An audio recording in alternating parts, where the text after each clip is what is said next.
Last time we were here, we had the boat totally taken apart. When we took the boat apart and gave it the real good analysis, we wanted to keep as much of the original boat as we could. We went back through, copied the original frame with the exact same wood, in this particular case, Philippine mahogany or white oak.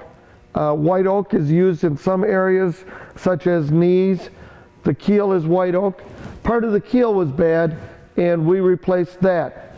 A lot of the tie-ins that go between the two sides of the frames were also replaced. Those were bad. Now all of the frames are in, the boat is all faired, and we proceeded with several more steps. On the nose of the boat, there was some pretty badly worn out areas. It wasn't quite so much rot as it was where the boat's nose, as it was coming up on trailers, and probably the bottom at some particular point, was just plain worn away. So we replaced that. Essentially, we went through and replaced everything that wasn't top notch.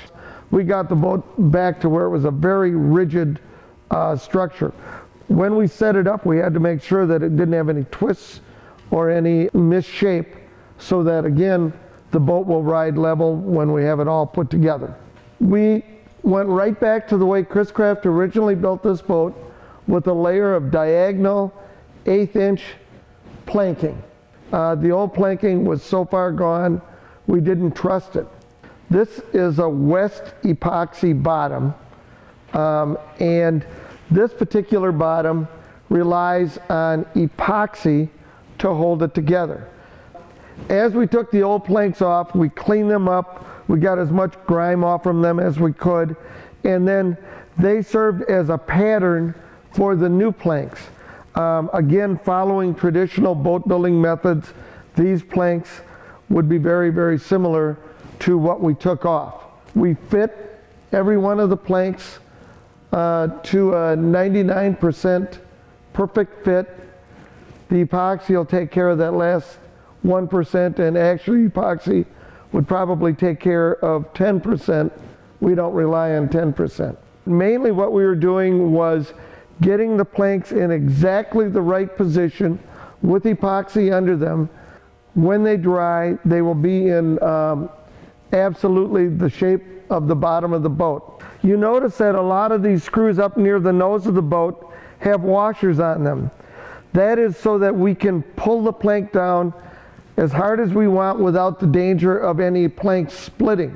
What looks like straight lines on all of these seams are actually gently curving. It's called broad seaming, just the way bras are built around a specific shape, and all of the seams have to be in there in such a way that it fits what they're covering up. That is exactly the way a bottom is. It has all of these curved seams that when you look at them are straight. We shaped these planks to match what the old ones were, so if you would look at this boat without finish on it, the planks would look exactly like they did when the boat was originally built. What you see is virtually a finished product as far as the bottom goes. This bottom will not expand, it will not contract. It stays totally dry, and this boat can now be used, or any boat with a west bottom can now be left on a trailer or on a boat lift. Since the boat isn't expanding and contracting, you can drive off to a boat show. You get to the boat show, you launch the boat, and the inside of the boat is totally dry. Next step after this will be, after we sand it, a coat of epoxy and then another coat of epoxy.